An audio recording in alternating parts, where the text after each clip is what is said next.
अरे लालू जी, अब तुम इतना पूंजी पैसा लगाकर आज ब्रेड पकौड़ा का बिजनेस शुरू कर दिए हो। ये तो एकदम बढ़िया बात है रे लालू जी।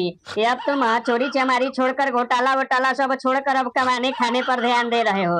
लेकिन लालू जी, सबसे बड़ी बात यह है कि तुम इतना पूंजी लगाकर ब्रेड पकौड़ा का बिजनेस किए हो, लेकिन तुम्हारे दुकान पर ब्रेड पकौड़ा खाने आएगा कौन रे लालू जी? अरे बहन सोनिया जी, तुम क्या गजब बात कर रही हो। इसलिए कहा जाता है कि औरत का बुद्धि घर तक ही सीमित रहता है, वो बाहर की नहीं सोच सकती। अरे बहन सोनिया जी, मैं अपने दुकान का प्रचार प्रसार पूरा गांव जवार इलाका में करवा दिया है। अब हमारे दुकान पर ब्रेड पकौड़ा खाने के लिए मोदी जी आएंगे। मोदी जी समझे? अब मोदी जी बड़े आदमी है, मोदी जी आएंगे तो बहुत सारे लोग आएंगे। ऐसे अमित शाह भी चले आएंगे।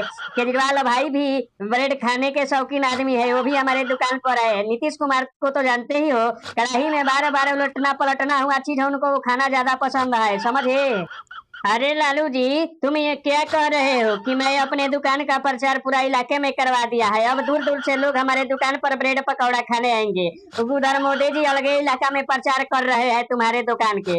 वे घूम घूम कर सब लोग से गली गली में कह रहे हैं कि लालू जी के दुकान का ब्रेड पकौड़ा खाने से गैस छोड़ने की बीमारी पकड़ रही है। उनकी दुकान का ब्रेड पकौड़ा बिल्कुल भी नहीं खाना चाहिए। अरे लालू जी, अब तुम्हारे दुकान पर कौन खाने आएगा? मोदी जी को तुम प्रचार प्रसार करके बुलाए हो और मोदी जी ही तुम्हारा दुकान का गाँव गाँव गली गली में घूम कर शिकायत कर रहे हैं, तो फिर तुम्हारे दुकान पर आएगा कौन रे लालू जी?